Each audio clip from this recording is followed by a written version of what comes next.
virtually Mendocino. Today's show is about cannabis legislation and taxation. Here's our host, Skip Tobby.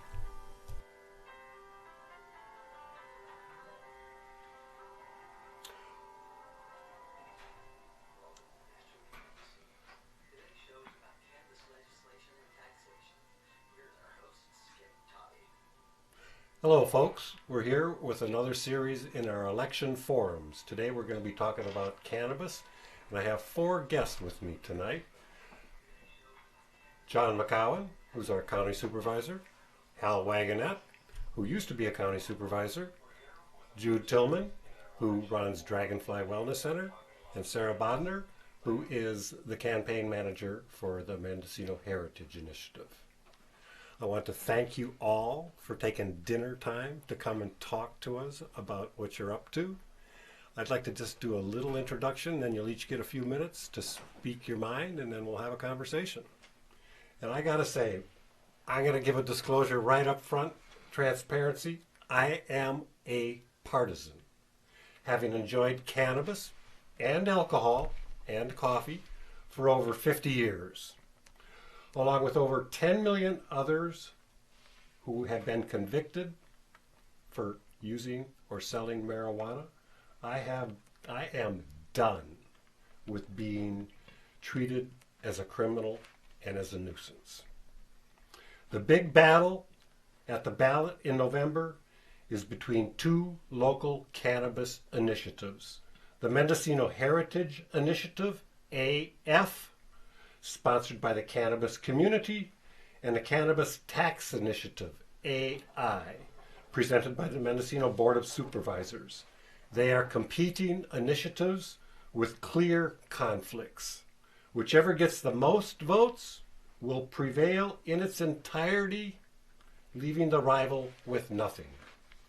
The Heritage Initiative Committee turned in over 4,000 signatures from Mendocino County voters to gain ballot status, believing the voters would approve reasonable regulations.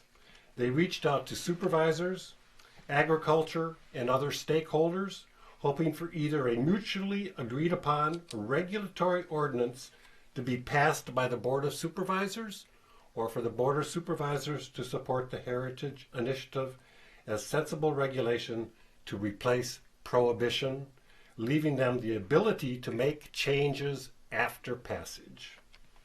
But instead of cooperating with local growers, the Board of Supervisors threw a nasty curve for a strike. They placed their own rival Cannabis Tax Initiative on the same ballot for the express purpose of defeating Heritage. Adversarial in nature, they have made clear they do not view the cannabis community as friends to be welcomed back into society after being prohibited and criminalized since 1937. They prefer that cannabis growers be criminalized in entirely new tax-related ways. With the November election only 50 days away, yesterday, by a 3-0 vote, the Board of Supervisors voted against Measure AF and disenfranchised over 4,000 Mendocino voters, leaving cannabis regulation in further limbo. Supervisor Woodhouse was not present, and Supervisor Hamburg recused himself from the vote. Emboldened by a fringe minority, represented by Hal Wagonette, Supervisor John McCowan repeated fictional claims by the No on AF campaign before moving to deny the citizen-led initiative support. Tim Blake, a proponent of the S on AF campaign, said, Measure AF was presented as a blueprint for moving forward with policy that our board has not been able to deliver.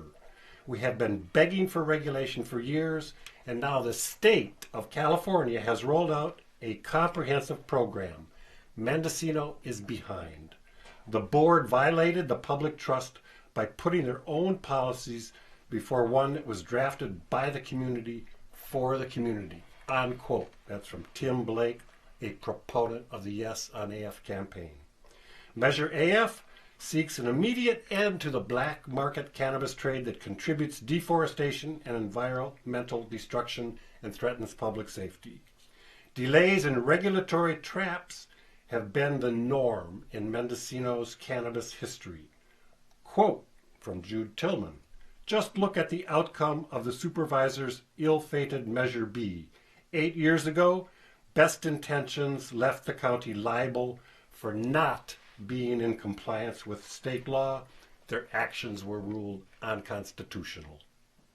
AF not only brings Mendocino County into compliance with current state law, it goes several steps further to ensure that public safety is paramount.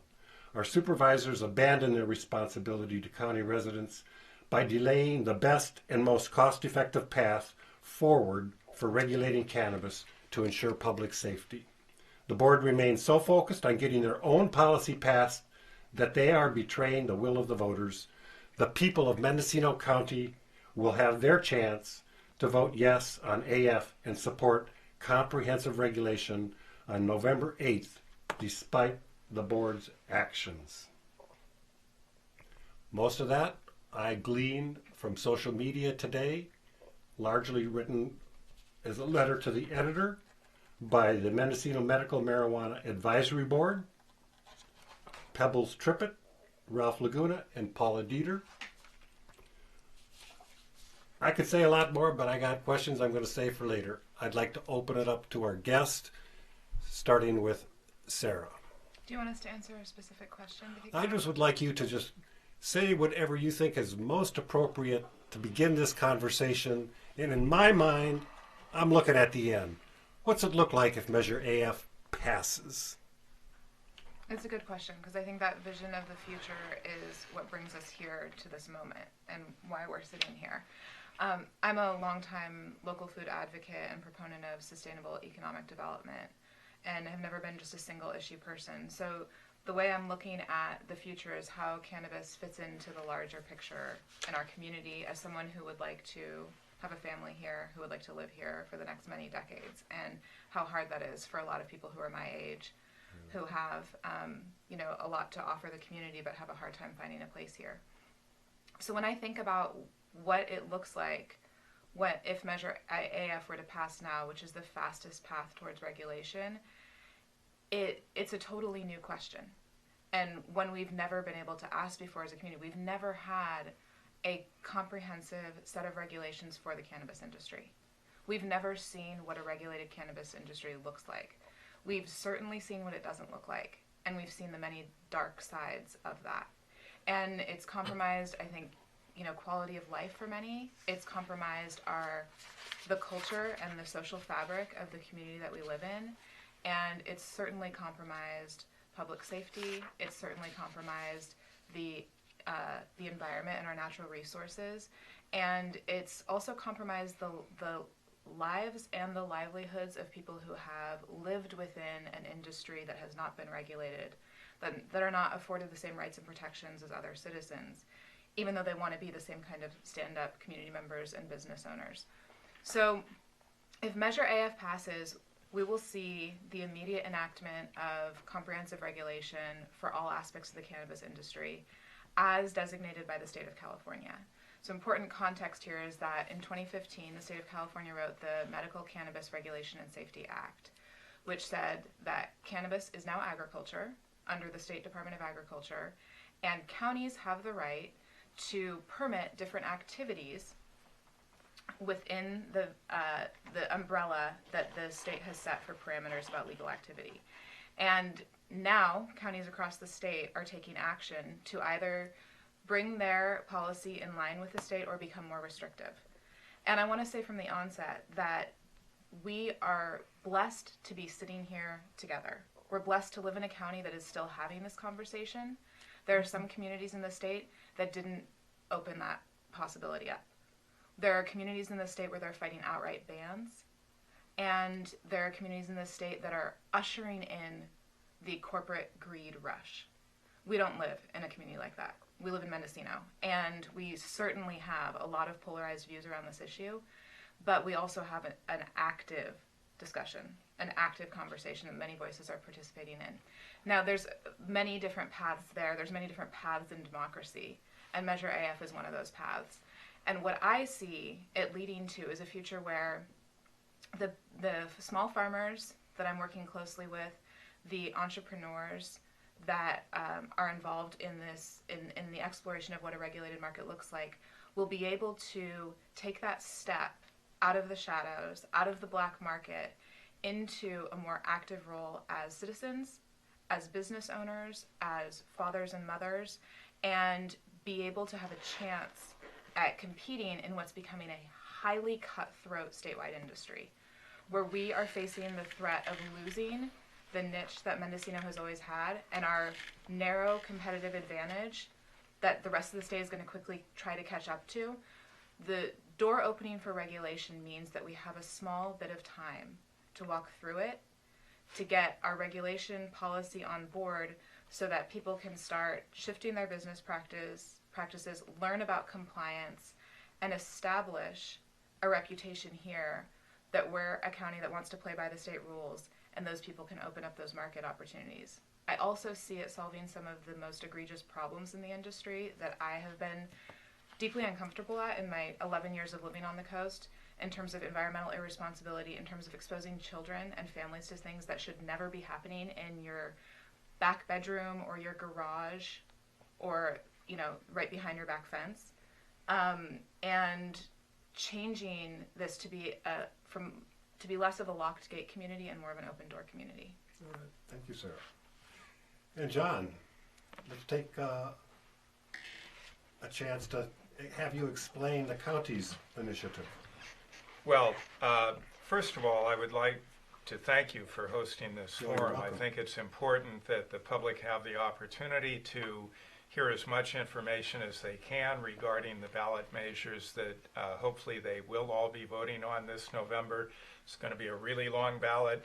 These local measures are going to be at the back of the ballot. People need to keep turning the pages, but they also need to get informed, because we hear a lot of rhetoric about what a different initiative may or may not do. And this idea that Measure AI, the county marijuana tax, and Measure AF are directly in conflict with each other is true only in one sense. AI seeks to enact a business tax for marijuana businesses. There is one small paragraph in Measure AF that also would enact a business tax. Those are the only elements of the two measures that are in conflict. And on that one point, if AI gets more votes than AF, the tax measure in AI will take precedence and go into effect.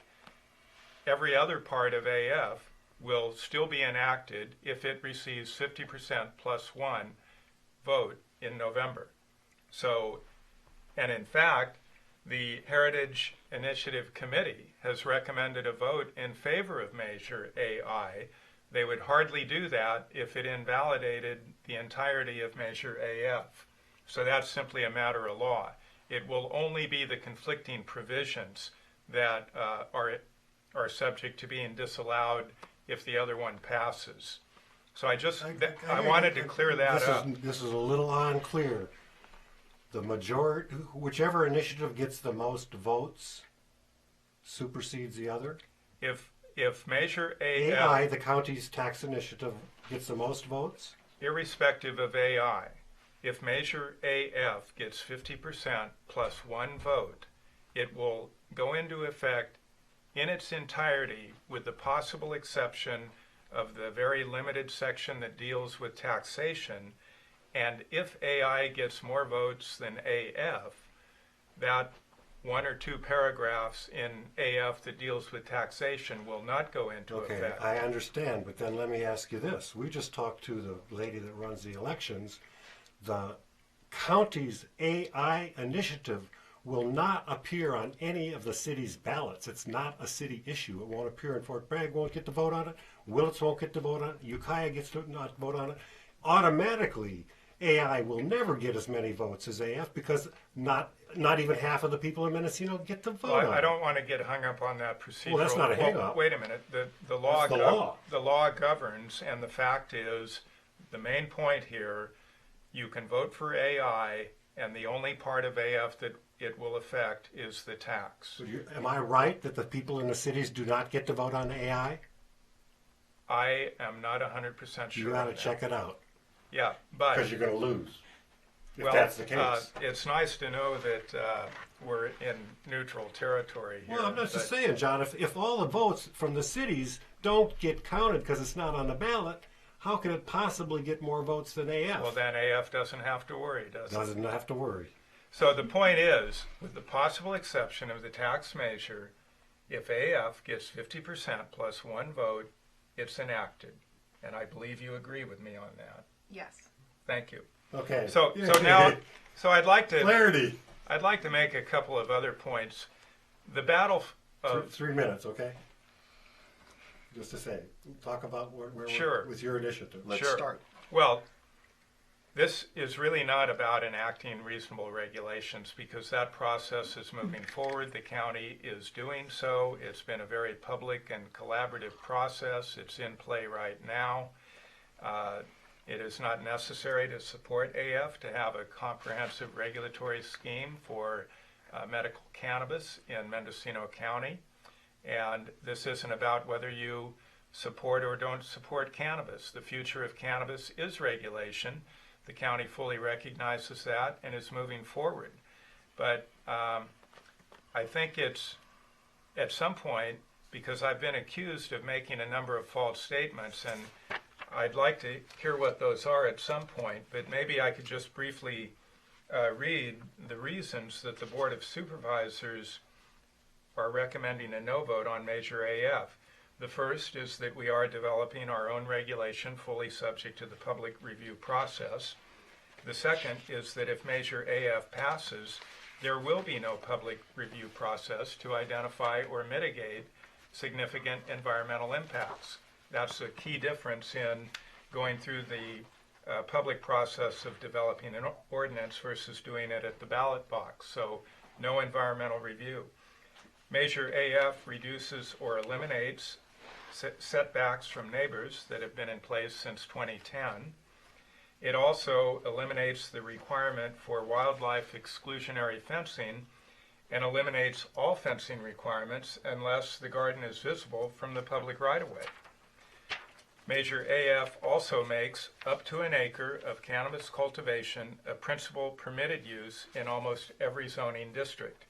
And irregardless of the size of the parcel, cannabis becomes a principal permitted use in every zoning district, and we can talk about what that means later. Finally, Measure AF allows thousands of new cannabis cultivators on new cultivation sites. That should alarm anyone. Thank you, John. Jude, your turn. Well, that would be alarming if it were true, but I want to step back and really address the question that you asked, Skip, and thank you also. I want to share John's thanks of even having this. This is so great that we can do this here in Mendocino County. It's one of the reasons I got involved over 2.5 years ago now with a group of people who are interested in bringing Mendocino County up to speed with the rest of the state in terms of addressing regulation, safety, environmental protections, all that we need in a comprehensive set of ordinances, or in this case, a ballot measure that will introduce the baseline beginning point for creating a comprehensive regulatory scheme in Mendocino County, of all places in the state. If we can't do it here, where can we do it? You know, and the fact that we're sitting in this room together really bodes well. Because I think this is part of what civic engagement is about. I'm not from the cannabis community. Another person who's not from the cannabis community who's been involved in Measure AF. I run a dispensary, but it started out as a holistic wellness center. I was a convert to cannabis over the last 5 years running Dragonfly Wellness Center. I come from international solidarity and peace and social justice movements elsewhere around the world, actually. So when I came to learn about this as a civil rights issue because of some of the things that you talked about, Skip, people ending up in prison, who largely communities of color, disproportionately affected by the war on drugs. Everybody from across the political spectrum agrees that the war on drugs has been devastatingly harmful to our communities. The black market, which is a part of an expression of the war on drugs on the local level, has been harmful to our communities in Mendocino County. And so this was a reason that we have been yearning and meeting over and over with individual supervisors and with county officials and with people, stakeholders in the wine industry and the tourism industry over the last 2 years to try to put together some, really, until January of this year, urgings, suggestions, ideas for the Board of Supervisors to come up with something comprehensive, which they had a full year, all of January, from January 2015 through the year, to come up with something in the ad hoc committee and failed to do so. And then, who best to do it? You look at the Forestry Board that regulates and creates regulations for forestry in the state of California. Who's on the Forestry Board? Members of the forestry industry. You look at the wine industry and how they influence the regulations that shape who better to do it? But it's got to be a cross-section of comprehensive different stakeholders, of course. Measure AF actually calls for a commission that includes stakeholders from every sector of our community in Mendocino County. You're saying our community, together. You're not talking about the marijuana community, but the whole That's not community. My community. My community is Mendocino County. Okay, that's my a good community point. Because I came into this as someone who understood the value of medical, and let's remember, this is about medical cannabis regulation. This is not about adult use or recreational. I came into it thinking about the children that I treat at Dragonfly Wellness who have epilepsy. Who get non-psychoactive CBD tinctures, and about the cancer patients and all of the people who benefit. By now, those facts are legion. I don't have to repeat those. But I came through this process learning much more about the wonderful community that was stepping forward and begging for regulation over the last 2 years, and finally threw their hands up, and we all said, we're going to have to create it ourselves. And thank you, McCursa, because we were driving down to Sacramento for the last 2 years and lobbying to make the different bills that made up the Medical Cannabis Regulation and Safety Act, lobbying to make them representative of Mendocino County, because the loudest voices in Sacramento shaping those 3 bills were the deep pockets from the dispensary world in LA and San Francisco. They were the ones who had the most influence. And so we're like, wait a second, our people in Mendocino County, we have real problems with the black market. We have real problems with how things are in Mendocino County now. We want regulation and taxation that accounts for our situation here. I also then came into this particular struggle personally, realizing that I was largely running into groups of people who were concerned about cultivation. The growers, as they call them. Whether I was talking to people in county offices, public officials, elected officials, the business community, the real estate community, or the people who are trying to put together some changes, some regulation, and suggesting changes in an ordinance or changing in some form until we came up with Measure AF. It was all about cultivation. And said, wait a second, people are not smoking pot anymore. They're taking tinctures and they're using salves. We have manufacturing. We need laboratories here. We need dispensaries to be protected. There's a whole range of sectors that are not being addressed by everybody focusing on cultivation in Mendocino County. So that was the second thing that I came to learn over the last years. Then when we finally were able to get McCursa, the state regulations passed in September, and they were signed into law in October by Governor Brown, it was sort of like, we can't wait anymore. As Sarah pointed out, and I really agree with the spirit of what she was saying, we had a narrow window, a narrow door. And if we didn't get through that door with something from Mendocino, of all places, that was going to be reflective of and build on the McCursa, we were all going to lose. The whole county was going to lose in so many ways. Revive the black market. The best people who want regulation and taxation will leave, and then you've got more problems, more of the old problems that we wanted to get rid of anyway. We understood this is going to be a piece of legislation once it passed. It was, and just like McCursa, since McCursa was signed into law, how many amendments have you seen in Sacramento from McCursa? Tons of them. And there will be amendments. The Board of Supervisors can amend this. This is changeable. And easily done, really.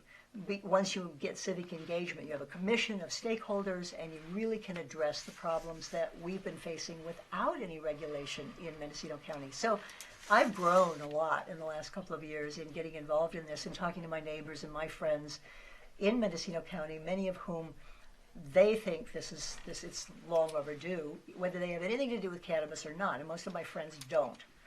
Although I've got lots of new friends that do, so that's great too. They're good people. The best people are involved in this Measure AF, and I'm very proud to be standing with them. All right, thank you. Yeah. Okay, Hal, let us have it. Fringe element over here. Well, I'm glad you brought that up because I think this is the very first time I've been named as being part of a fringe element. I knew you'd love it. Only Oh, fringe surely is not. left here, right around the ears. I'm pretty much a centrist. I'm a liberal social psyche, but I'm a conservative businessman, and I've always spoke for the middle of things. And I am just highly amused at the fringe statement. So that person should have coffee with me. Oh, I'll explain it later. Yeah, fair enough. The No on Measure AF group is really concerned about 6 or 7 main points, but there's part of it has to do with the process. Now, there's 90,000 residents in Mendocino County, and nobody invited me to one of the shaping meetings of this, whether I'm a fringe or a centrist. I didn't even know it was being put together. And when it comes in that form with qualifying signatures from, well, there are 90,000 people in the county, I'm pretty sure that less than 9,000 or 10% participated in the making of it, probably closer to a few hundred at the most. So you have a very small fraction of people bringing it forward. Why they brought it forward, I think, is out of frustration with the great wave that is 50 years of legalization discussions, starting back in '37, which is almost 80 years ago. But we've all been thinking it would be legalized anytime soon. I myself, as a child of the '60s, was thinking any day now it's going to be legal. But here it is. We're still having the conversation. But the state, when it passed its legislation, gave the local communities, the county supervisors, the ability to craft their own local legislation. Could be more restrictive, could agree, but or they could do nothing, and then the state law would simply take sway. And in this county, the supervisors started a lengthy process which failed. And born of that comes the cannabis community wanting to get something on the books before the window closes. However, I think the supervisors learned quite a bit from their dialogue, and they have a process going forward that is an open and public process, subject to CEQA review, inclusive of all citizens commenting, whereas this comes born from the special needs and special perspective of the cannabis community, and it has not had that public review. It's a take it or leave it thing at the ballot box. I understand why it came forward. I'm sympathetic to that. But the fact is it comes from a narrow perspective. Now, I believe, and the Measure AF people believe, that if it does pass, reasonable regulation in Mendocino County will become difficult or perhaps even impossible. Now, why would I make a doomsday prediction like that? And again, it comes back to California Environmental Quality Act and compliance with CEQA. A citizen initiative is not required to have a CEQA review and see how it all fits into the general environment and the general plan. A farmer installing a culvert, though, he has to comply with CEQA. Supervisors, when they make regulations, have to comply with CEQA, but AF does not. It's part of the initiative law. So there won't be a review of the environmental consequences, and the environment is broad. It's not just the physical environment. It includes transportation, education, law enforcement, mental health, economics. It's a comprehensive review. That's not going to happen with this because it's not required. And when you get to the environmental perspective, I'm probably not the most qualified, but I want to read to you just briefly the statement that the Willits Environmental Center, which is led by Ellen Drell, said about this when their group decided to join with our group to oppose Measure AF. She's qualified. She's an environmental activist with decades of credits. She said this: Measure AF opens up every corner of the county to the impacts of commercial cannabis cultivation, but does not provide adequate protection for fish, wildlife, oak woodlands, and other natural resources of the county. Legalization is fueling a new gold rush. If we want to protect the natural environment, we must do better than AF. We must have real and enforceable protections. Her words. My words now. That cannot be corrected later. Future amendments are required to comply with the intent of AF, which is not defined. Amending AF would be very difficult because the intent of AF is already incorporated in it. Things that want to vary and modify it will be considered not in concert with the intent or a violation of the intent, and I can see lots of $200 million lawsuits coming from that. If I were to kind of boil this down and then hit a couple highlights so that I can wrap up in a decent amount of time, in the sixth whereas on page 1 of the 60-page document, Measure AF states that it wants to avoid negative impacts from unregulated cultivation and offensive odors. And then it establishes and accomplishes that noble goal, admittedly a noble goal, by simply allowing it to be grown in all zones and using right to farm language, which eliminates citizen complaints about odors, generator noise, lights, and truck traffic under the right to farm language. Again, we have the fact that essentially size matters. Measure AF directly amends all the county codes to allow growing in every zoning district with grows up to 1 acre, which is a plant canopy, depending on parcel size. Now, who can visualize an acre? I struggled with that, but I'll give you an example. A football field is 1.1 acres. Imagine a football field condensed slightly, and you have what an acre of canopy would really be.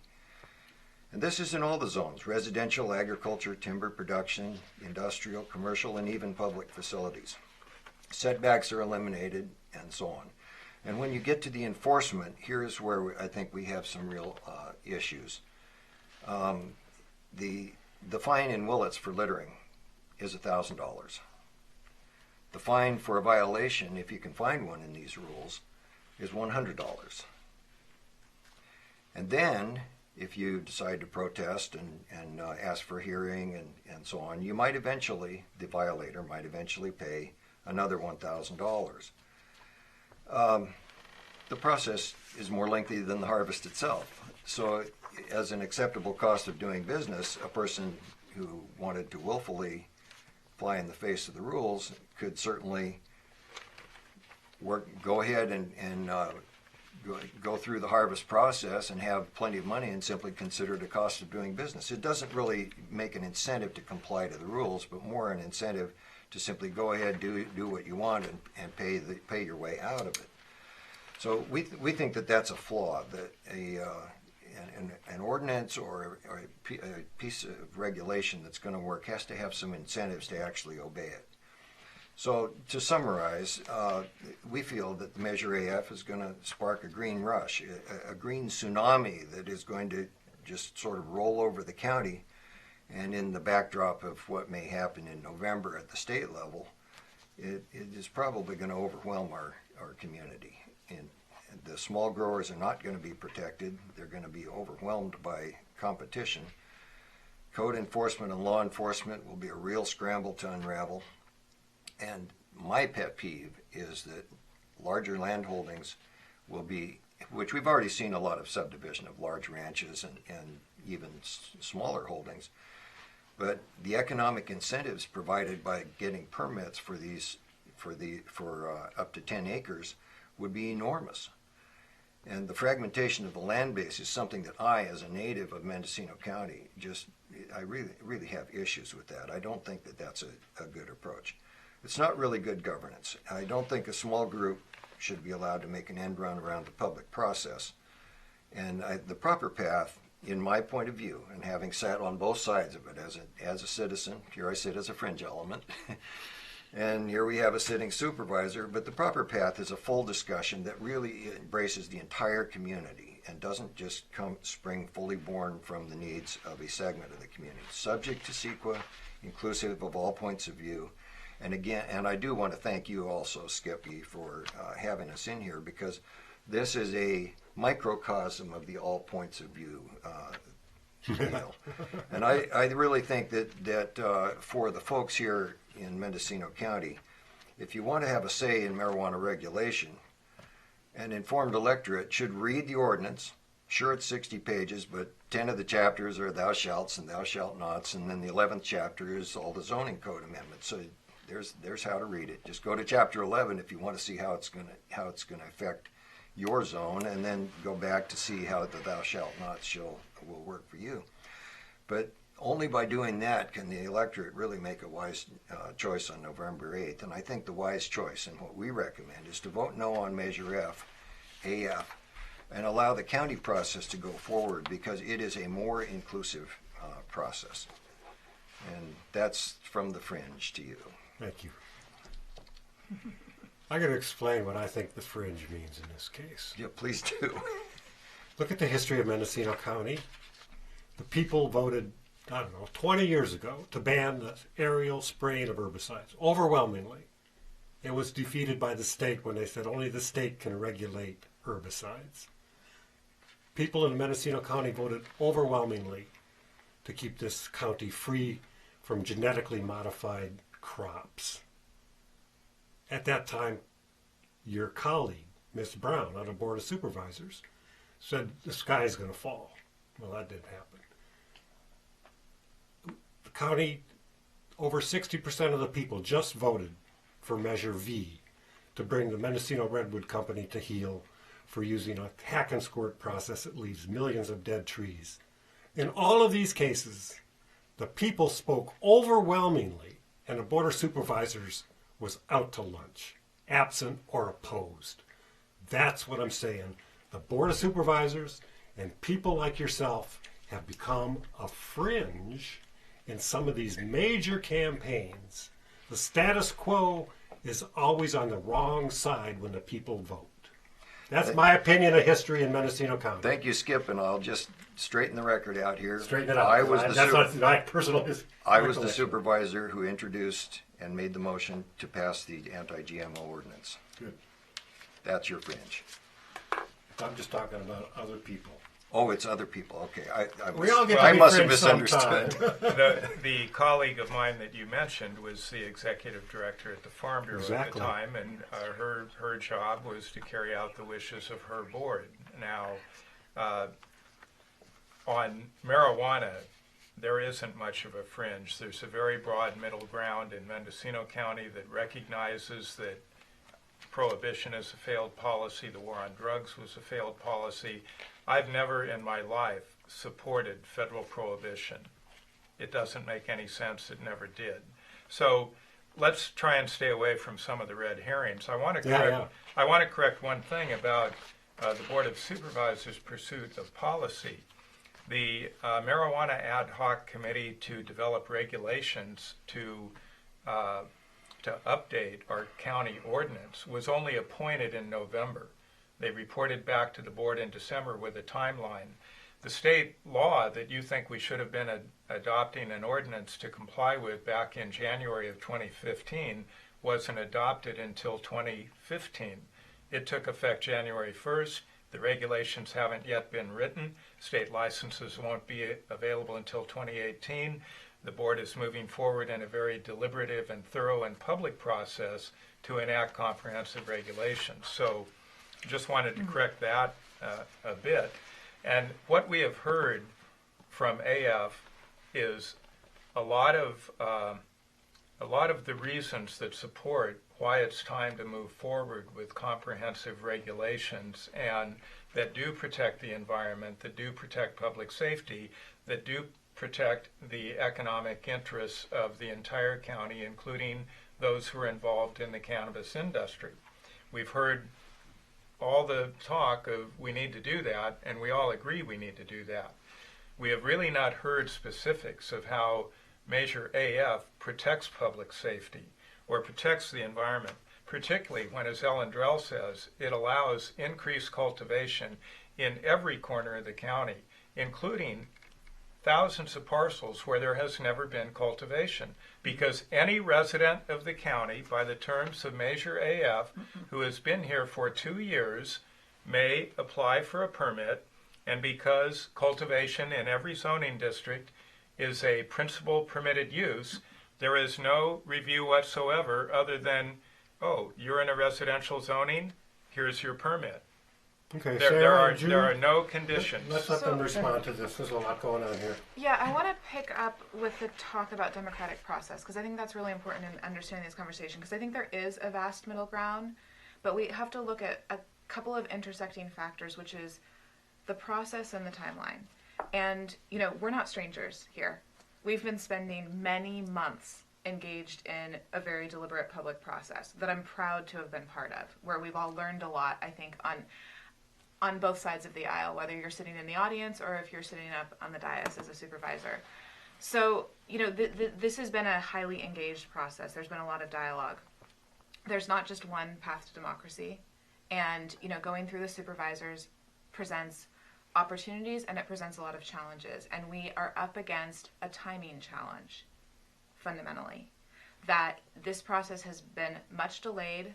There has been, you know, bureaucratic lag in some cases. There's also been, you know, unforeseeable obstructions like a lawsuit that delayed process, which was levered by the Black-tailed Deer Association, which Hal Wagener is part of.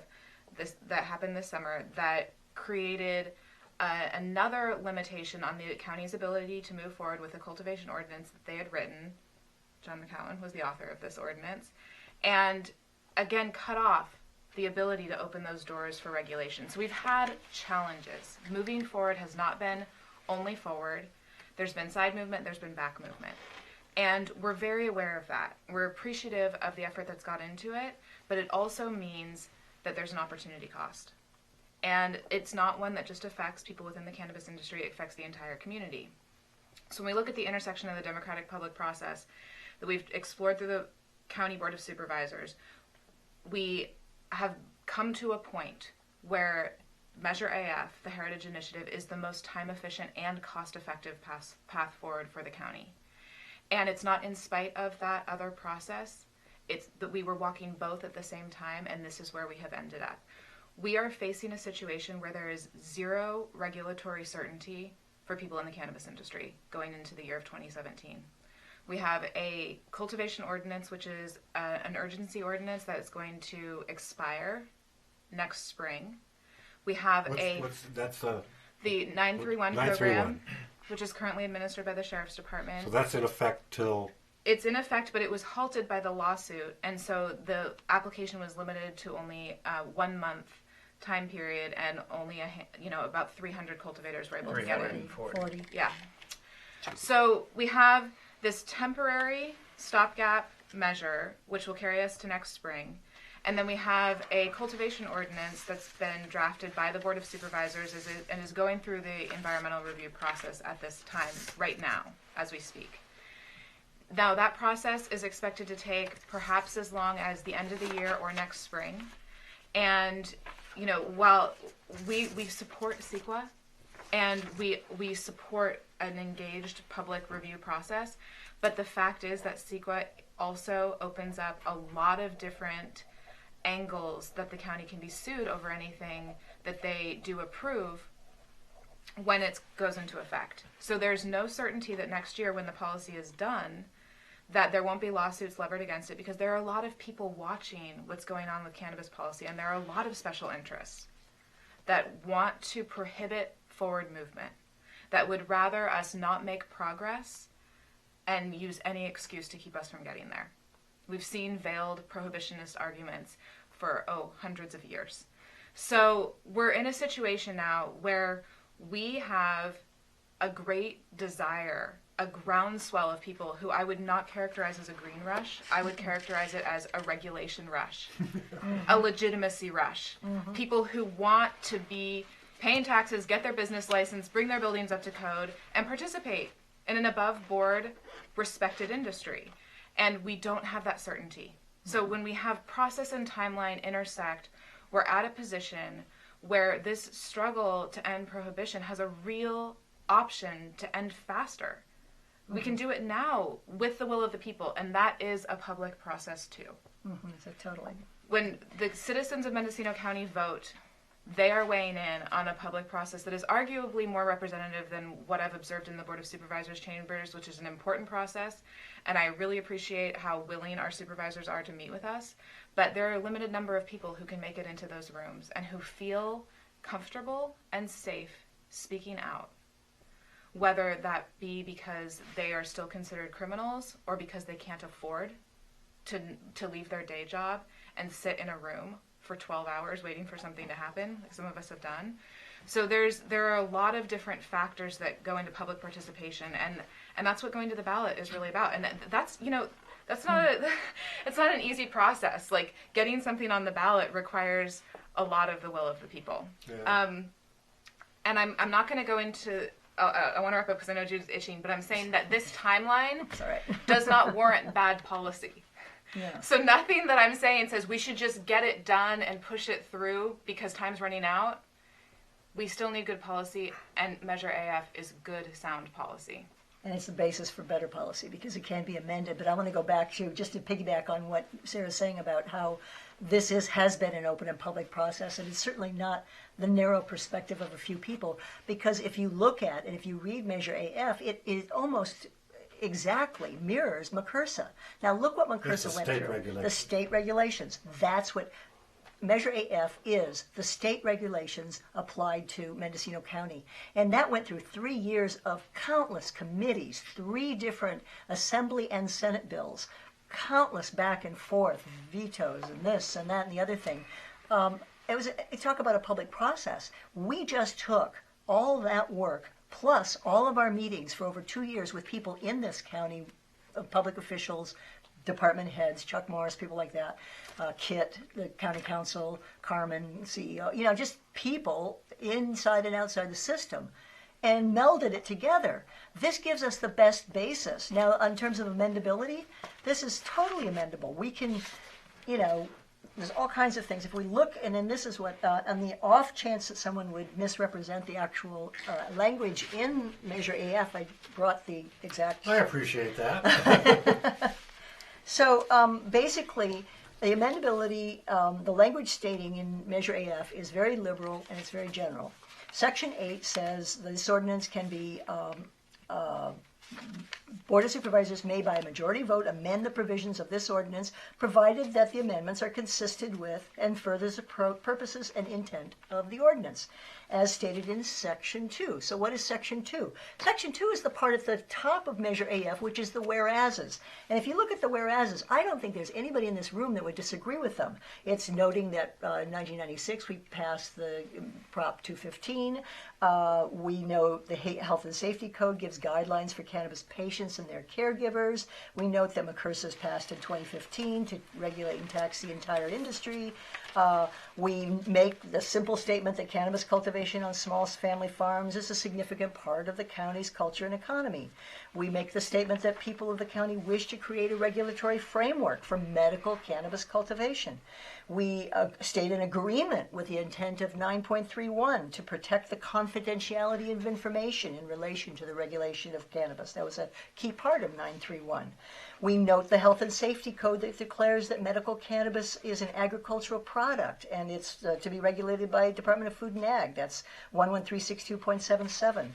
We note the Right to Farm Ordinance conserves, protects, and encourages sustainable agriculture production. It's a simple sentence in Mendocino County Code. The Board of Supervisors affirms support for state regulatory framework in its 2016 legislative platform. The Board of Supervisors has twice affirmed its support for the principles of legalization, regulation, and taxation. That's it. Those are just those general nebulous whereases at the beginning of Measure AF. So just to claim that it's not amendable when it specifically states it's amendable, and not only that, McCursa, the state regs, supersede Measure AF, and they state specifically that, let's go to the McCursa. The McCursa says that the state can, the counties and cities can, where's my rubber? This is the problem with these little tags. Capacity and authority. Here it is. That the city, county, or the city or county may adopt ordinances that establish additional standards, requirements, and regulations for local licenses and permits for commercial cannabis activity. And then it says in section 19351 that they'll give money to the county to help them do this. So, I mean, let's look this up. I think you've made your point. Okay, it's amendable. I'd like to ask. Well, theoretically, because any lawyer will be able to challenge this very easily. And when the section you cited, Section 8, says this ordinance shall be broadly construed to accomplish its purposes and intent. Broadly construed, the court will examine the entirety of the ordinance. They will examine the fact that this allows for the greatest possible expansion of cultivation into every corner of the county on any parcel, whether people have been cultivating there previously or not. And it also allows... It's a fiction to think that the board will very simply be able to amend this to correct the numerous deficiencies that any person reviewing this is able to identify. But all legislation and has no that. no amendment at all is possible until June 1st of 2018. You have to give McCursa a chance to kick in, but all broad language in legislation says that it could equally be argued that people allow you to be more narrow. We're not lawyers. I don't want to speculate on what's going to happen in court. It's a waste of time. I want to ask questions. My question to you has to do with the penalties that are involved in terms of tax violations in this county proposed initiative, and also the penalties and processes that are involved in the current 931. Let's start with the tax. Because Measure AF only enacts a tax, then... I'm talking about your initiative. I'm getting to that. Because Measure AF only enacts a tax and does not specify any other language for enforcement, the universal provision for enforcement in the county is Ordinance 8.75, the Uniform Nuisance Abatement Ordinance. Measure AI actually how does it work, a uniform abatement ordinance? What happens to somebody that's in violation? What are the penalties? Everything What's the process? Everything provided for in AI except AI was watered down. So the noticing requirements for people are more liberal. The time before penalties kick in are more liberal. So Measure AI has less stringent requirements than Measure AF. Another red herring. I don't understand the Measure if you're in violation of the AI, if it passes and you're in violation of it, what is the process? Is there a hearing? Is there an appeal process? The sheriff need warrants? Who enforces this stuff? It's different in these two initiatives. They're talking about it's an agricultural product. Measure AF doesn't say anything about how the tax would be enforced. Therefore, you go to the county code for enforcement of violations. Measure AI started out based on that and then was modified in response to public comment. Again, an advantage of the public process. I think it really is a false issue. And Measure AI really has very little to do with AF except for the conflicting tax provision. Other than that, AF stands by itself. That's why the Heritage Act Committee has endorsed Measure AI and is recommending a yes vote for it. I don't understand that. You guys really officially Certainly. endorse this? Well, we have a hypothesis about why we did. Yeah, actually, I mean, it's pretty simple. Like, any step to regulate and tax cannabis is a step forward. The total legalization and the end of prohibition. It is. And, Totally. you know, it's time that the cannabis community was able to pay into the county's general fund. I mean, the sky has fallen here. As a county, we are embarrassingly underfunded. We have really, like, unexcusable child poverty and malnutrition rates. We have underfunded county services everywhere you look. I understand that, but So- I'm going to go back to this. But let me finish about the tax measures. We have two decent tax measures on the ballot. We have Measure AF and we have Measure AI from the county. Are We support violations both. enforced the same in both initiatives? No. So there is a difference in how it's enforced. Well, how it's enforced is the level of creating the regulation, which the independent, so you've got Health and Human Services, Planning and Building involved in AF, you've got Department of Agriculture. Is the sheriff involved in AF? No, because it's Is not. the sheriff it's involved in not- AI? I don't know. Is That's it? what I'm trying to find out. These are regulatory issues. Yeah. And when it comes to the permits and the violations, if you can meet the criteria that the Health and Human Services people need to issue the permit that's assigned to them to issue, they simply issue it. But they also create regulation. They do not say anything about how they enforce. Your question goes to enforcement. Well, it's again, That's what I'm we trying have- to find out what the that's right. differences It's a about civic- enforcement Skip, are. It's we a have civic very little enforcement, time left. I think we should Okay. focus on more germane issues. Well. We I agree, agree. vote yes on Okay. AI, right? Yeah, AF, AI, AJ. All three of those are county. I mean, this is so confusing. Yeah, Like tell me about voters it. are up against a lot with the Yeah. California state Alphabet ballot this soup, year. you know. It's true. It's true. I agree that we should shift to some really important points that have been brought up, and I want to talk a little bit more about this good policy piece, specifically as it pertains to the environmental issue, because I think everybody here is an environmentalist, and this county, you know, I mean, we move here because of the environment, and this is a high value for anybody in this county, and I want to speak to this specifically because one thing about Measure AF is that it cannot be looked at out of context. And that's what's happening with this environmental discussion. Right now, cannabis is so closely looked at by every agency in the state of California. We're looking at the birth of an industry that has had the benefit of learning from every other failed environmental practice regarding our natural resources that we've experienced as a state. When we look at our fisheries, when we look at our forests, when we look at our water, like failures all abound. And now in a state where water is a really limited resource and where there's a lot of concern about not having additional negative impact on our wildlands, that is where cannabis policy has been born from on a state level. So we have, in addition to this county policy, there's under state law, different agencies are now playing a role in cannabis cultivation.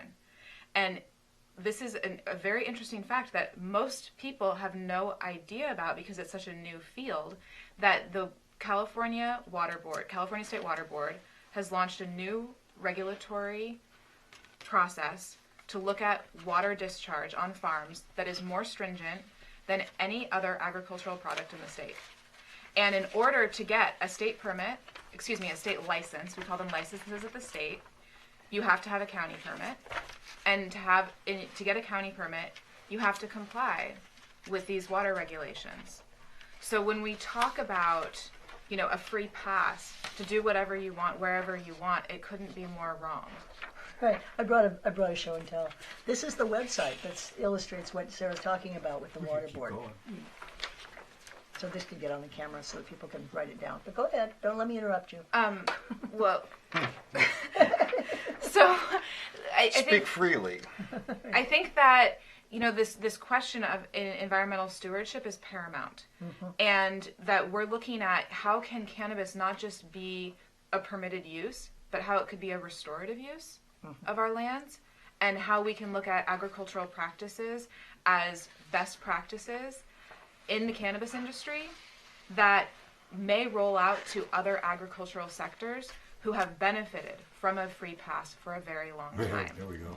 including wine, Oh, yeah. including the large-scale agriculture we see throughout the state. And let's not forget that there is that threat out there, of cannabis becoming the next big ag product. Right. There are places that are trying to become the new McPot and go for scale and go for blowing it up. And that's not the Mendocino County way. We're looking at trying to protect a boutique industry that has a specialty product that can only be grown here only by the farmers who have specialized in that for a long time. And volume is not going to be the path forward. It's going to be really high quality limited editions.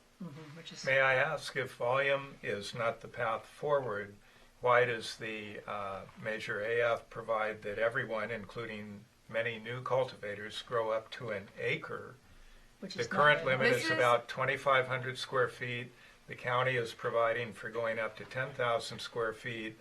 Measure AF goes 4 times beyond that. I think if people want to harvest marijuana with a combine, they should do it in the Central Valley. You can ask. This is my answer. First of all, we're at a tipping point with this industry where we have a lot of unregulated, unaccounted for activity. So any hypothesis about how many new cultivation sites we're going to have is complete speculation. We're going to have a lot of newly regulated cultivation sites, but that does not reflect the fact that they may be brand new. Secondly, when we look at the cost of regulation and the cost of these businesses becoming real businesses and paying taxes, paying for these many inspections and the many agencies that they're going to have to comply with, they aren't going to be able to do 2,500 square feet. If we want to talk about protecting the small farmer, we have to give them a model that's viable. right. We have to let them get to enough scale, and this is for any business anywhere, that they can maintain their business and pay for the very cost of regulation and pay for the taxation of that industry and pay their employees well. And if we don't create that access, then we're crowding people out of a market with, over-regulation to the point where they cannot survive. And then the only people who can play that game are people of means.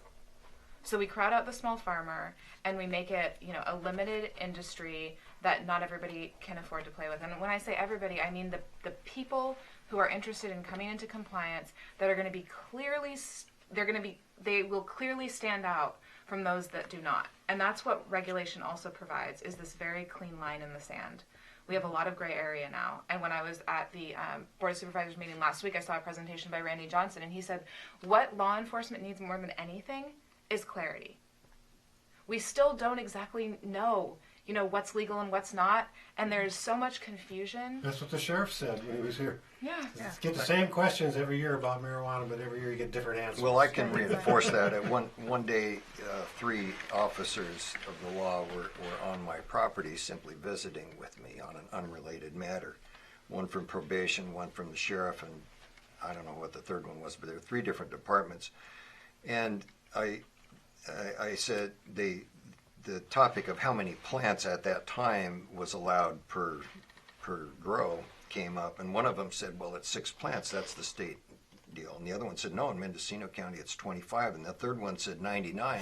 And I said, you guys rode out here in the same car. You should at least figure it out before you get out and start telling the property owner what to do. And all could be true. Well, yeah, just depending on your department. Well, yeah. But we started talking about the environmental component here, and I think, Sarah, I don't want to criticize you, but I do want to say that I think you wandered off into a whole nother realm there after a while. The statement that there were many failed environmental laws as a blanket statement, I have to disagree with rather vehemently.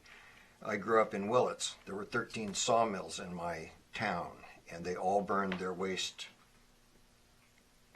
redwood when I was a kid. Yeah, same here. And in Georgia I Pacific. could never see across the valley except when the wind blew really hard. But in 1960, no more burning was allowed in teepee burners, and suddenly there were the hills, and you hung your clothes on the line, and they weren't covered with black spots, and that was a novel experience. I want to say that regulation of the environment for natural resources works very well. We have clean air here. Why did you move here? You have clean air. Do you like the clean water? Yes. That is a result of regulation. And it would not be if we simply let humans do whatever the heck they wanted. Because humans have a way of being greedy and going after the thing that they're trying to produce and making more and more of it without really looking at what happens down the way or to the neighbor downstream. So I think that regulation does work. And I see that Measure AF is attempting to do that to a certain degree. But the very fact that they left out a CEQA component because they could, because a citizen initiative doesn't require it, seriously weakens the argument that the environment's going to be protected, and it strengthens Ellen's comment that she doesn't really find something. In fact, she summed it up in a short sentence. There are no environmental protections in Measure AF. And then when she as an environmentalist and a longtime friend of I'm speaking for her now, and she may slap me later, But she and I have both known each other 40 or 50 years. We've mostly been on the same side of some issues, and some we've really violently disagreed. But in this one, we come together, and I think she was surprised to find that the claims made for environmental protection were not found in the black letter text. And our speculations here about what the law is going to do or what people will do according to land-based or economic opportunities is really not what we're talking about here today. What we're talking about is what is written on the page and what it actually says, and the reasons why it should be supported by the electorate or not. I've made our position fairly clear that we think that there are some serious flaws, part of which have to do with the process by which it came forward. But that doesn't mean it wasn't a good faith effort. And that doesn't mean that marijuana is bad, and that doesn't mean that my group thinks that prohibition is the way to go. We don't like the prohibition. We want something that works, And and we're we actually want the it. people you We wanna want work it to with. be comprehensive. I don't think that your group Yeah. and our group are that far apart in our goals. I do not. Well, let's look at But the I think letters we're then. way apart on the process by which we get there.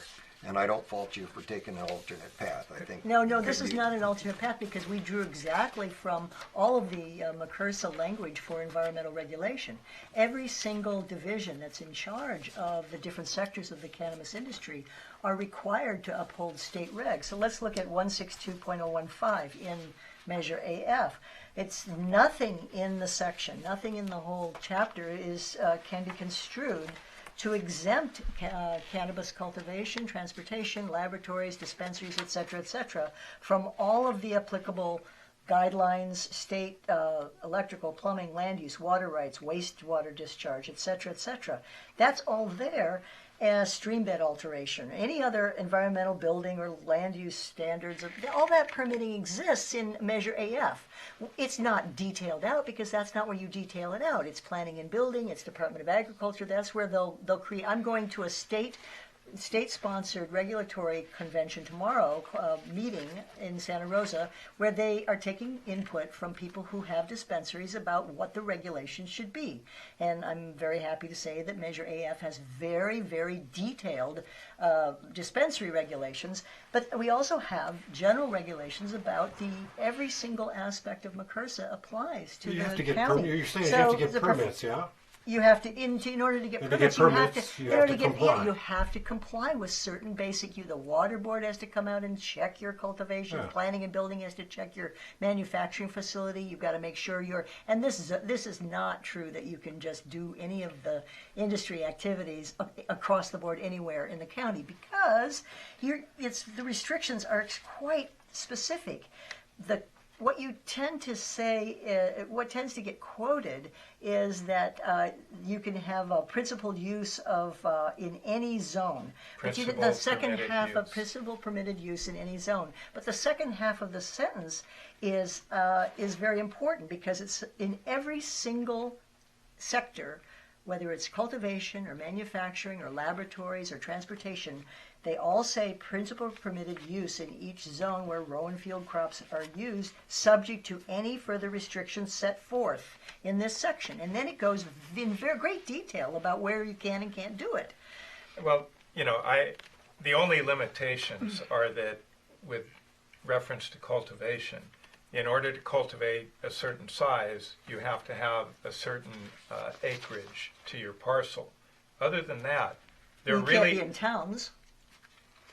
It's not in town. this only applies to the unincorporated portion of the county. This Right. will not set regulations for any city. Right, so there's not going to be any next But we're to talking schools, about for the, example. please, Right. you're Yeah, another I'm red sorry, herring yeah. because we're talking about county zoning districts. It makes it a principal permitted use in virtually every district. There is no discretionary review. There is no ability to attach conditions to the permit. I checked this with our chief planner today as to what is a principal permitted use. You walk into the planning department, you get your zoning clearance. The zoning clearance is basically limited to, yes, you have R1 zoning, R2, R3, or the other dozen zones where cannabis cultivation is a principal permitted use. And if you have the appropriate acreage for the size of cultivation operation you wish to have, that is it. And then you go to the rest of the ordinance, and it says, with regard to cultivation, the Ag Commissioner shall issue a permit. And then when you go to the requirements for a cultivation permit, it says you must have an operational plan and it must list these things. That's it. There is no provision that any of that be reviewed to see if it's sufficient or not. And I want to say one thing about the state process, and Ellen Drell makes this point very strongly. Do not expect the state to come in and provide effective regulation and oversight, even of their own regulations. And one example I will give you, there are farmers in the Ukiah Valley and the Sunel Valley, I assume other areas of the county, who have had on file water rights permits for over 30 years. Every year they pay a fee, which goes up every year. They are never given an answer. Their permits are never approved or denied. They just keep paying the annual fee. Meanwhile, someone who is unscrupulous and is simply diverting water without permit suffers no enforcement. So the state system is simply not functional. And even if it were to become functional in 2018 by some miracle, in 2017, the county shall issue permits, and there will be no state oversight. So I want to speak to the water board process with cannabis, because they've actually formed a whole new department just to handle this. And whereas they may be hands-off in other aspects, they are hawks with the cannabis industry. They have new tools. They are surveillance systems. I've gone to meetings with the state water board inspectors, and they are surveilling Google Maps and looking at this entire county. And if they suspect that you're growing cannabis based on what they see, which they have a pretty good idea of and they know the indicators now, they have new staff that is out there knocking on doors and mandating that you actually demonstrate that you have a water discharge permit. This industry is experiencing more scrutiny than any agriculture ever has in the state of California. Yep. And when I was speaking to is that from its birth, from its ability to operate out in the open, it's going to be more regulated than anything else ever has. Usually regulation happens after some form is legal, and then you have to clean up the mess that you've made. We don't get that. We don't want that. But how many people have applied for a state permit out of the many thousands? It's a test. It has cultivators? been a test process up till now because prohibition just ended and regulation is just beginning. It's been voluntary. There's a window of voluntary application. It's going to be required for any county or state licenses. You won't be able to play. You won't be in the game without it. And they're watching you. Yeah. And what we should be doing right now, rather than fighting for these permits, is preparing our citizens for how they're going to comply with all these best practices. We should be leading workshops on farm labor law. We should be preparing a new generation of entrepreneurs and small farmers that doesn't even know the rules yet, so they can't get ready to play by them. They can't prepare for them. They can't retrain, they can't learn, and they can't re-educate because we don't have that yet. So we're trying to do that too. And we've got farmers who are out there saying, it's still illegal what I do, but I'm going to get out there and talk about it and try to get you, my peers, up to speed on what's coming so that we don't lose.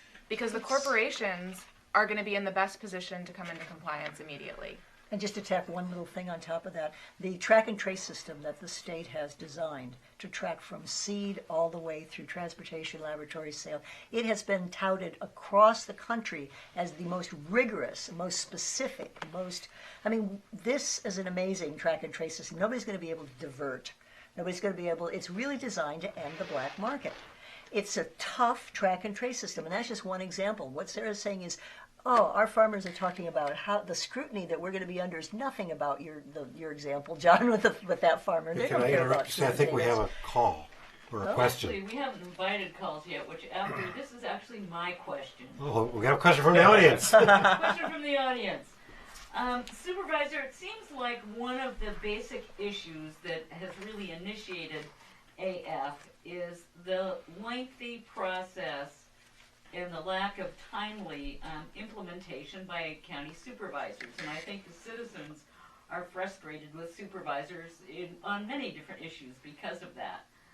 How long will it take if the county continues, say AF fails and the county continues the process that they are undergoing that you're saying should play out?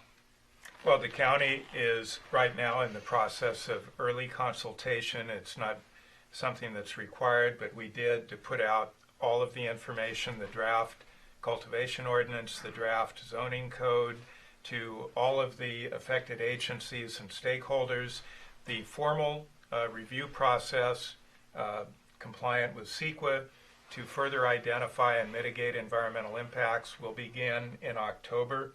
The Planning Commission will be having a hearing on these draft ordinances November 3rd and November 17th, and I expect that they will come back to the Board of Supervisors either late this year or January for consideration, and I expect final adoption. So the county is on track. We are implementing regulations. Yes, the public review process required by CEQA does take longer, but it results in a better process that more appropriately addresses the broad range of concerns of our very diverse county. So it provides for environmental protection, community protection, as well as considering the economic impacts and the needs of the cannabis community. I spoke with Hezekiah Allen this morning, the executive director of the Emerald Growers Association.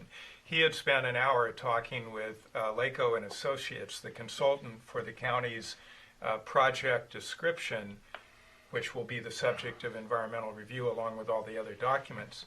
He told me that this was the foremost process in the state. He was very impressed after talking with our consultant.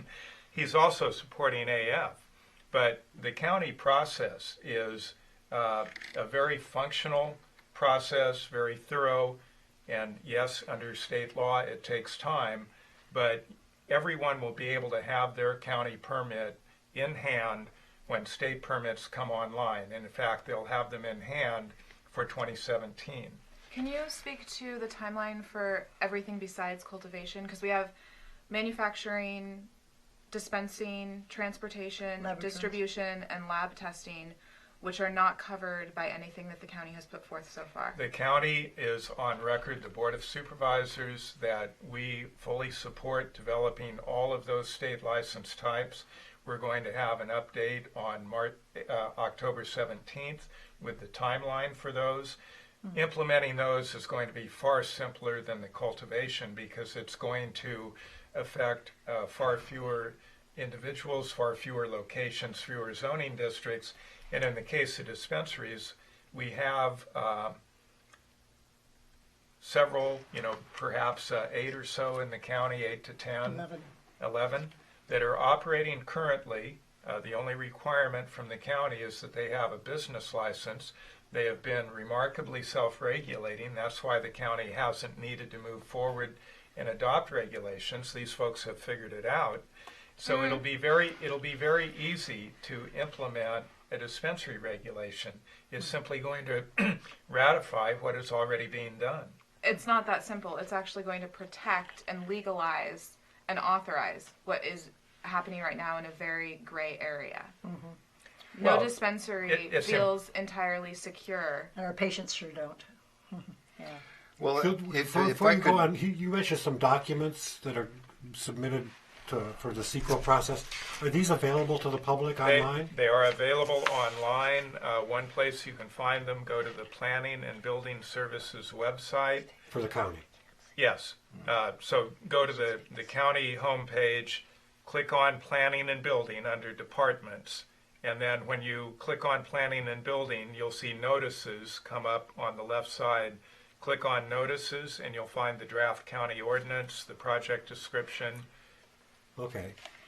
And if I could just address Mary Ann's question as to, gee whiz, why does it take so long? And which is, I think, it pierces to the heart of what you said. And you got a very long answer in response from John McKellen, sitting supervisor.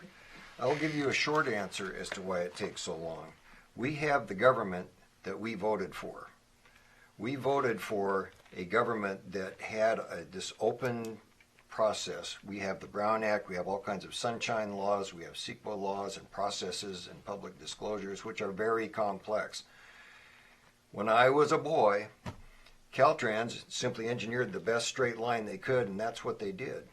Now Caltrans jumps through about 17 departmental hoops and 4 major 404 agencies, and the environmental and design process costs as much as, and sometimes more than, the actual construction of the road itself. I'm not bemoaning that fact. We wanted that in California. We wanted our environment protected. Business people who are only about the bottom line say, well, hell, I'm moving to Nevada, where we don't have that problem. Fine, you go to Nevada. You get to live in Nevada. I get to live in California, in Mendocino County, where we can have these interminable conversations, and where we all know what is right and nobody can agree on anything. But nonetheless, we do eventually move forward, and so I hate. I'm going to hold you to that. I hate this process, but I do love this process. There you go. Hey, you guys, it's getting late. You want to wrap it up? You want to go Do through? we have any calls? No, let's see if we have any calls. Let's see if there's anything coming. Let's Well, invite. while you're waiting, I could make one more comment. Go ahead. Okay. There was some talk about whether there would be a green rush or not, and whether this was. What does a green rush to you mean? Well, I feel it coming. A green rush You're talking is about money or marijuana? what is commonly known as a gold rush. We all understand it was a rush to get gold. Okay. The green rush is a bastardization of that phrase that essentially means that lots of marijuana is made and lots of green changes hands. You change one green for another green. It's a commercial thing. Well, if I may, to me, it means that you would have thousands of more people wanting to grow marijuana in California and in Mendocino County, in this case, to cash in on the mystique of Mendocino County. I think we already have thousands of growers in the county who want to be legally compliant. We saw that with the urgency ordinance, 340 coming forward.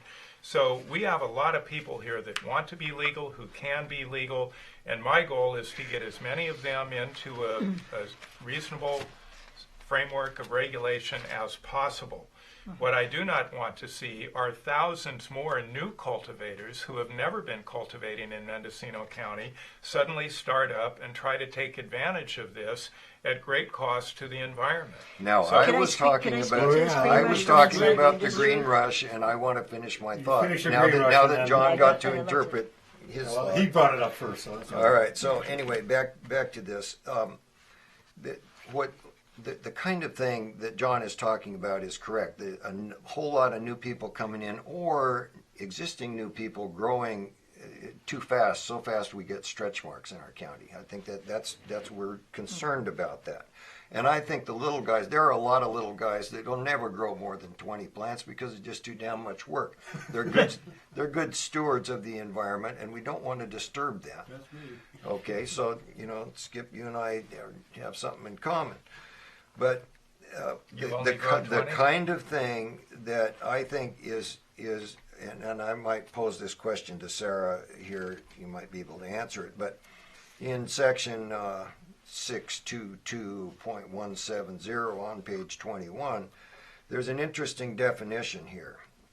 And this definition, it starts earlier on in the whereases, is it talks about medical cannabis production and so on. Sometimes they use the word commercial, but it's mostly about medical.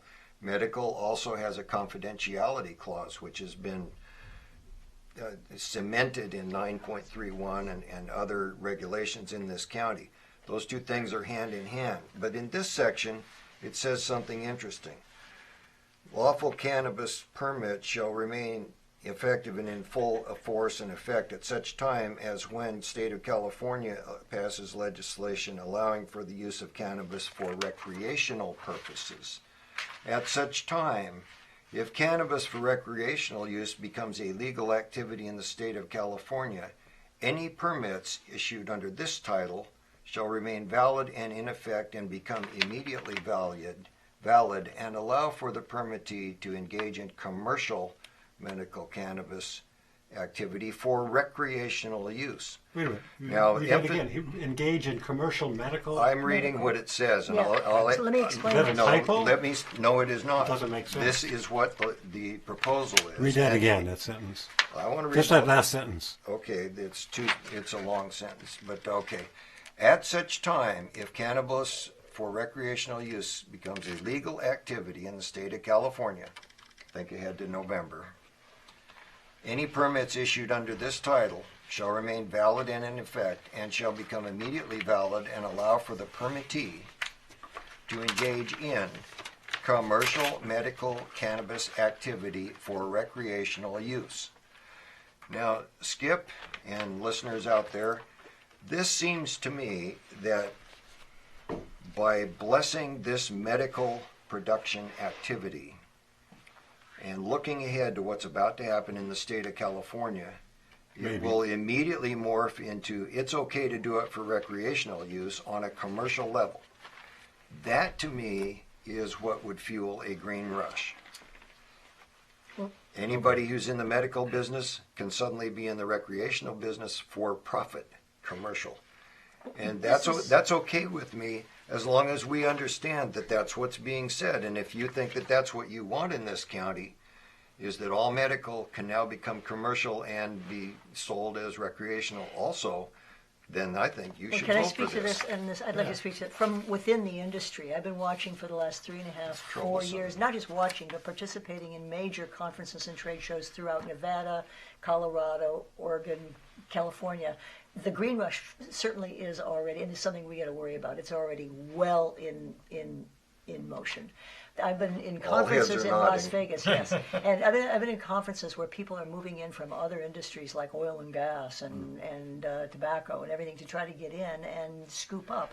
And most of the meetings of people who are in favor of Measure AF in the cannabis industry, I mean manufacturers, tincture makers, dispensary owners, and cultivators are talking about how can we prevent that from happening? How can we prevent them from coming in and taking over? And so the notion of an Appalachians project, that's one aspect of Measure AF. The notion of having co-ops and marketing co-ops and industry trade. MCIA was just developed in the last few months. Mendocino Cannabis Industry Association. Everything to try to protect our existing entrepreneurs. Now, I want to speak for myself as a dispensary owner. I am very much afraid that medical cannabis, which is by McCursa already commercial. They eliminated the 2008 AG guidelines. There's no longer cooperatives, no longer closed loop system. The state regs now have made medical cannabis commercial. So that's a given. So people can make a profit from it. Well, what they can do is be overt about buying and selling it. Before, under the 2008 AG guidelines, a cultivator didn't sell their raw materials to a dispensary. They got cost recovery, was what the term is called. You were part of a closed loop collective. They're eliminating that. So we're already in commercial. Medical cannabis is commercial. And now the question is, when recreational passes, how will we distinguish between those two? The way it's going to be, and much I think like Colorado has tried to do, only I hope we can learn from their mistakes, you're going to have two streams going on in a parallel way. And I think that very obtusely written part of Measure AF is an attempt to meld the two together without losing the distinctiveness, and that is a flaw. I think it needs to be further drawn out. I think that's a shortcoming in the text, because I am adamant about protecting the distinctiveness of medical cannabis and how that needs certain kinds of regulations and protections that are distinctly different from the commercial adult use world that's going to grow. But the danger is there, and it's already in place, and we're already so aware of it. Nobody's been talking about this more than us over the last number of years. This fear that you have about people coming in, thousands of acres, that whole thing, and the only way we can do it is to have the kind of orientation that's different from what there is now on the part of county officials that protects our small So industry. on November 8th, you will have a choice of voting for this, which says the thing that you now have such an issue with. Oh, it's just a start. Well, I mean, we got to have this. Will though. you vote yes or no because of that?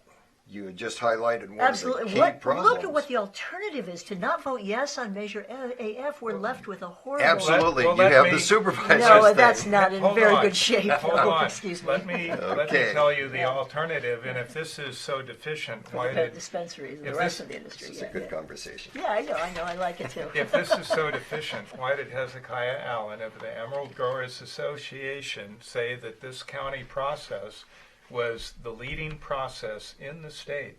That's how well thought out and comprehensive it is. Well, because and how Hezekiah- we craft meaningful regulations. He saw which how we much all of what, want. how much So, each of us shared language and understandings in all none of our of that meetings. is in AF. By the way, he wasn't. he's the executive excuse me, director of the excuse California me. Growers Association, Excuse- not Emerald Thank Growers you, Association. You bet. but he was not talking about the AF process. He was talking about the I county know what process. you're saying, but that was a So- mutual back and But forth. the that went point on. is, the county process is what is the result of the collaborative process where we spent many hours in meetings, like our Saturday morning meeting called on very short notice. As So was Measure anyway, AF. As was you're Measure you're worried about an influx of new cultivators, and I am too. So AF did nothing to prevent that. AF Not said- true. Did. Not true. AF, That is not true. all you need to be a cultivator in Mendocino County is you simply must include written proof that the applicant has been a resident of Mendocino County for at least the last 2 years and is cultivated continuously during, no, wait, that's not in there. It's period. This is section 6.22.070AC. Written proof the applicant has been a resident of Mendocino County for at least the last 2 years, period. And then you're eligible for a cultivation permit. So It's not that simple. what the county is doing is saying that you must be a cultivator as of January 1st, 2016 in order to get a permit. There will be no new permits allowed until 2020, and then only if you have ag zoning or if there's been a watershed assessment that demonstrates the availability of water in your watershed to support the new cultivation. That's very stringent. That protects against hundreds or thousands of new people deciding that they're going to try and cash in on the Mendocino County reputation. That's real protection. That is not in AF. Much of what was just said is hypothesis. Yeah, I was going to We say, have there's no a lot of idea. speculation here. Thousands We of have people. never seen a regulated market. We have never seen how the regulatory process limits cultivation, how it will discourage certain people from staying in the industry, and what kind of numbers are going to be the result of that. We do not know. So why What not we get a have handle seen- on existing what we have cultivators seen- first? In other areas is that there has been a rush for permitting, which means there is a rush to compliance, which means there is immediate oversight of permitted entities. I think it's a mischaracterization to say that regulation equals a green rush. And I think that AF makes it so that there's more equity in who can be eligible for permits because it offers them in different zones. And so people who may happen to live on a certain zone that don't have the resources to relocate to another zone can still continue running their cottage business. And with oversight. It doesn't guarantee that we're going to have a lot of new cultivators and that they haven't been doing it before, but you may just not have known it. And it certainly doesn't invite outsiders to come in and do so. Well, that's Our core value That's in the AF speculative. campaign is to protect Mendocino County. That's right. And part of protecting Mendocino County is to protect the small local farmers who live here. the county protects the I'm small not done. local farmer by allowing any current cultivator to continue cultivating in the zone that they are in as long as they can meet the setbacks. If they want to ramp up and grow more, they have to be in a more appropriate zone. You just said But a minute ago it was only small farmers, ag false. zones. That's in 2020 when we invite new people who have never been cultivating to come in and start. AF opens it up to anybody can apply for a permit. Not at Let So me- Skip, can we, Can you- we're over time. Can you tell us how this is going to wrap up so we can plan accordingly? Well, you And know, are there if you, callers? we could wrap up whenever you guys feel like you're done. I mean, we could. I'm done. I only have It's one. a This is long an hour and day. a half. I thought it was only going to be an hour. We're going to be on the radio tomorrow morning We for can, part 2. Oh, you can go as long as you want. I, think I we don't. could wrap- I I'd would like to actually wrap it prefer up. to wrap. This is. It's, I just have one Sarah, question I'm with you. to That's two. John. Is Oh, if- you're always picking on me. well, it's like 'cause you still have probably know all the the orange answers. things. If this A1 is defeated, does the county continue with its CEQA process and its drafting of these other things? Absolutely. So even if AF passes, you guys continue your process No, with CEQA? no, if AF passes, the county process is rendered moot and it's done. Okay. And we'll be dealing with AF. So, so However, if Measure AI, the county tax, were to fail, the county will still continue with its development okay. of all the okay. license Thank you types. for clearing it. Yeah. And, okay, let's wrap it up. can we You do wanna- a round of closing Who wants to comments? go first in a I'll wrap start up? at that end this time. Okay. Didn't we start No, I at started. the beginning? I started, so you should start this There we time. go, John. Yep. You get to go. Okay, well, I thank you for hosting us here. I think it's You're been welcome. a pretty lively discussion. And We try to bring attitude to the show. there will be more. You brought And, attitude. I do encourage everybody who is watching this program to do as much investigation for themselves. Read all the literature from Yes on AF, from No on AF. Read the Heritage Act itself. You will find out that the things that Hal and I are saying about it are true, and a lot that we haven't mentioned, like it reduces the property line setback from 50 feet to 30. State It keeps that. the setback from a house on another parcel at 100 feet, but there's no enforcement of those setbacks until July 1st, 2018. So the new cultivator that never grew before can come in and get a permit and start growing right on their neighbor's property line or 15 feet from their bedroom window by the terms of AF. But I think the viewers at home should also ask themselves why such a broad-based array of opposition is forming in response to Measure AF. You have the Peregrine Audubon Society has come out formally against it because of their concern about environmental issues. The Willits Environmental Center, for the reasons that Hal stated, concern about the environment. The Mendocino County Fire Chiefs Association endorsed No on AF because of their concerns about the difficulty that it's increased difficulty it will provide for them. The Farm Bureau has endorsed a no position. The Black-tailed Deer Association, which is known as a conservation group trying to restore our deer herds out in the wildland environment. The Mendocino County Office of Education Board has come out formally for no on Measure AF. And then an individual, Camille Schrader of Redwood Children's Services, and fire chiefs like Andres Avila of Boonville, Carl McGann of Willits, as individually aside from the full association. And it's because of the concern, and Sarah, you started your remarks, I think, listing a lot of the negatives that we have experienced from unregulated cannabis in our county, and that's certainly true. And if we don't develop effective regulations, we will see more of those same issues. And I think that's why you see such a broad-based range of organizations and individuals who support sensible, workable cannabis regulations, saying that AF is not the answer. Jude, your turn. Well, fortunately, there's the beginning of an education process where people are understanding now that AF is very clearly opposed to any kind of volatile solvents and being in anything but very narrow zones. That the quotes that have been used by the no against Measure AF, no on Measure AF, have been only partial quotes. That you really have to look, and I join John in encouraging everybody to look at the full text.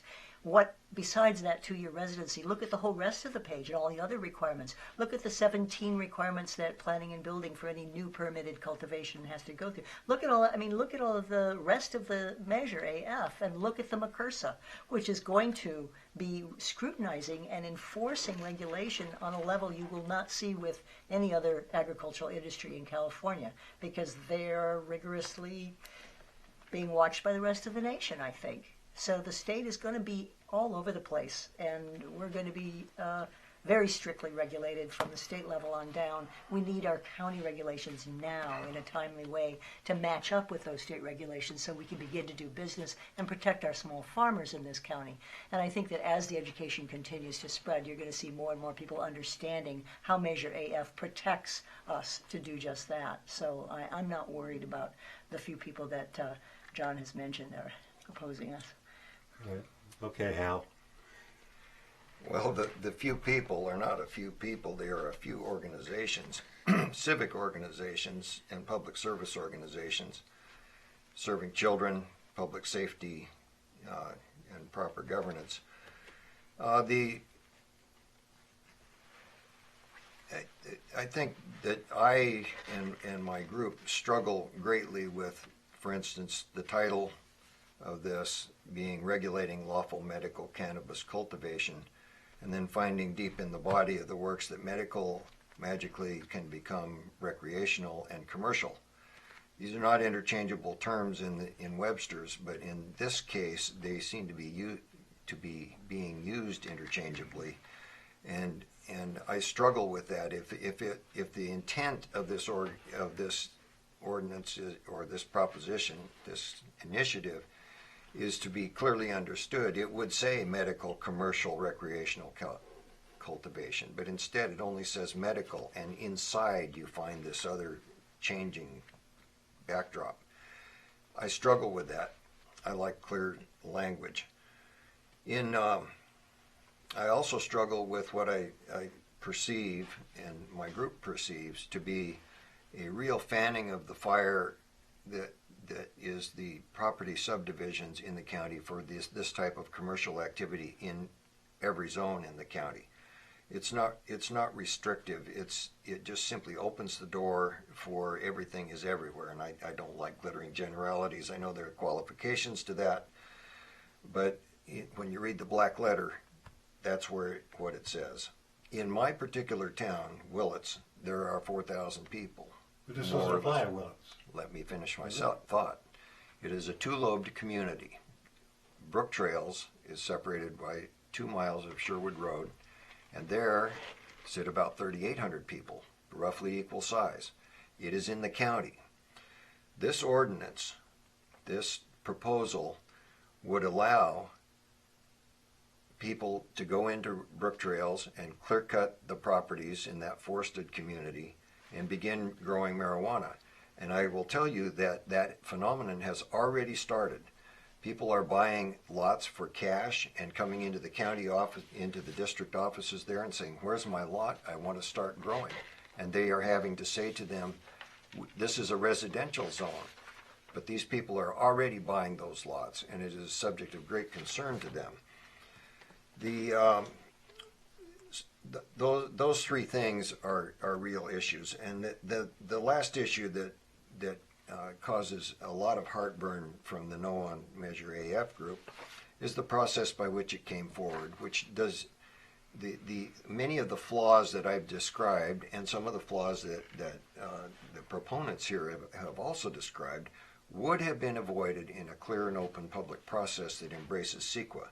The fact that CEQA is left out, it could have been included. It's not a requirement that an initiative leave out the CEQA component, but this group chose to leave it out because they could, thereby excluding the public comment and the full daylighting of how things will all work in concert in the county, how things will all work together.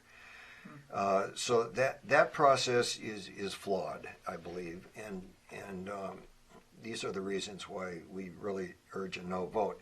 Not because the intent of the folks that are bringing it forward is wrong, and not because marijuana has some bad juju involved in it, or that we don't think the claims for medicine are valid. Those are not the issues at all. It's the process and what this actually is and how it will actually work as a part of our general plan. But dare I say it, it's not going to be a part of the general plan. It's going to amend so many parts of our zoning code that is going to affect our entire general plan. And with that, I think I'd better just stop because I'm getting into the glittering generality part, and I'd really rather quote specifics. We'll have another forum next year on this. Yeah. Sarah, you want to wrap it up? Yes. I want to say very clearly that the intent of Measure AF is to follow state law. That is the goal here, and it was written to be adaptable with changes in state law as the state is on the precipice of ballot measures which may legalize adult use cannabis, and this policy will be able to be woven into that to make it more adaptable and not become outdated, which can happen to policy so easily. So I want that to be clearly explained, that this is not some covert move to try to bring recreational, cannabis use to our children of Mendocino County. And I think that, I'm saying that specifically because I think arguments like this are unfortunately being used by the No on AF campaign.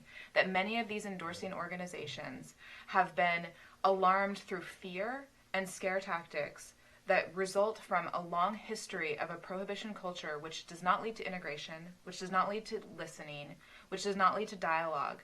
And I'm dismayed that I didn't get a phone call, that our campaign didn't get a phone call from many of these organizations to say, well, what are the merits of this policy? And I think it's a negligent process, that we had city councils that were considering votes before saying, what is the other side of this? Because citizens' ballot measures are a time-honored tradition of American democracy.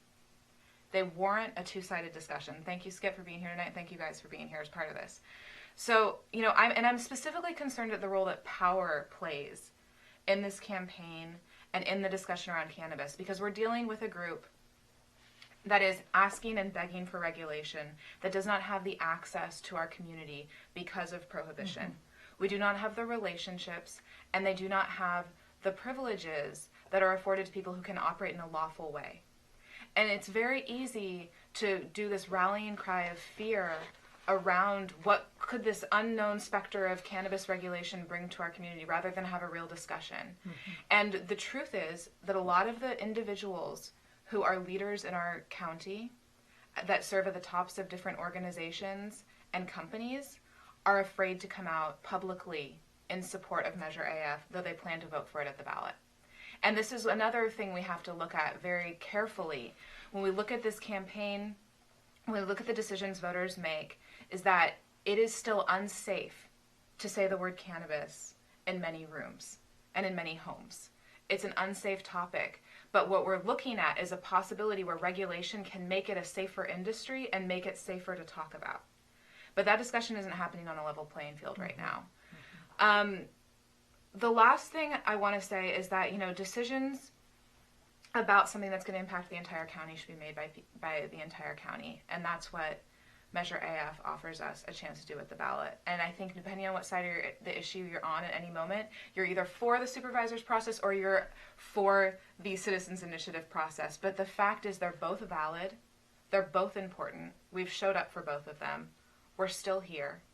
We had hoped that we wouldn't have to go to the ballot. We had thought that it might not be the most reasonable outcome. But given the timelines that we're facing, and the obstacles that we faced in the bureaucratic process, and the fact that, the policy is just not written yet. The bottom line is it's not written, and we're at this crossroads with the industry, and not having permits available and not having regulatory certainty creates a safety gap for our community. It creates a gap for people who are in the industry who do not want their lives to be at risk and their families. It also creates a gap for people who are outside of the industry who want this to end.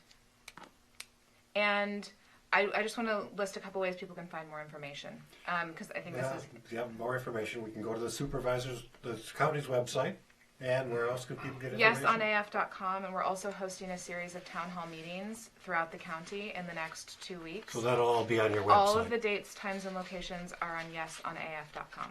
All right. I want to thank you all for participating in this. Could I say where our information can be found? Yeah. It can be found at votenomeasureaf.org. votenomeasureaf.org. Thank you. I think we're going to have another forum at some point. This is a long conversation. Yeah, we didn't get to all my little orange tabs. But you only got two of them. Two of them. This is going to be archived on MendocinoTV.com between now and the election. I expect at least 500 people will view it. That's the audience we've developed. If you go home and watch this tomorrow and like it, share it so that more people see it. This is the only forum in Mendocino County, I think, that's pretty free-form discussion conversation. The Legal Women Voters forums are highly structured, highly restricted. I appreciate the fact that people are willing to engage in dialogue. I'm a citizen journalist. I do this as a volunteer.